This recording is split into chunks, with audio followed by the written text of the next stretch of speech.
आप सभी को जय मसीह की। एक बार फिर से परमेश्वर की उपस्थिति में आप सभी का स्वागत करता हूँ। आज हम परमेश्वर के वचन से कुछ बातों को सीखेंगे। व्यवस्था विवरण।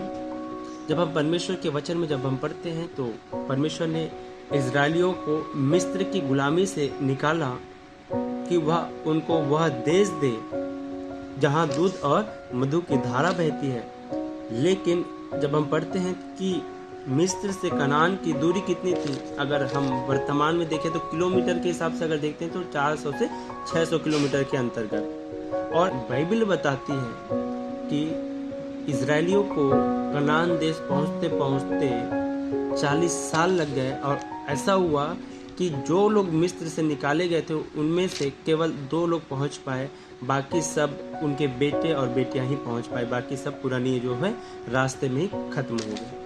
कारण क्या था? कारण यह था कि वह बार बार परमेश्वर के मार्ग से भटक जाते।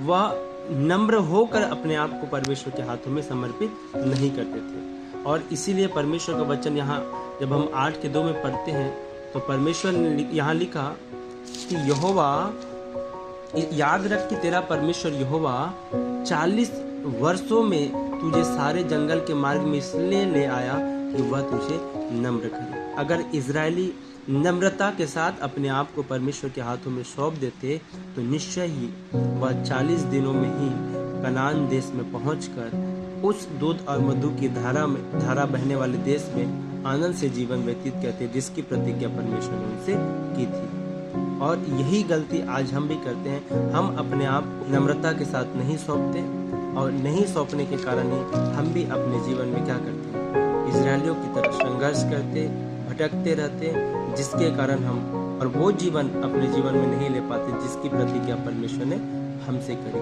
तो हम भी इजरायलियों की तरह न बने, हम अपना जीवन नम्रता के साथ, जैसा कि प्रभु यीशु ने कहा कि मुझसे सीखो कि कैसे मैं मन में नम्र और दीन हूँ, हम उनसे सीखें और नम्रता के साथ अपना जीवन परमेश्वर के हाथों में समर्पित करें, ताकि ठीक समय में ही हम अपने मंजिल में, उस बुलाहट में, उस देश में जहाँ दूध और मधु की धारा बहती है, हम पहुँच सके और बहुतायत के आनंद को परमेश्वर की ओर से ले सके।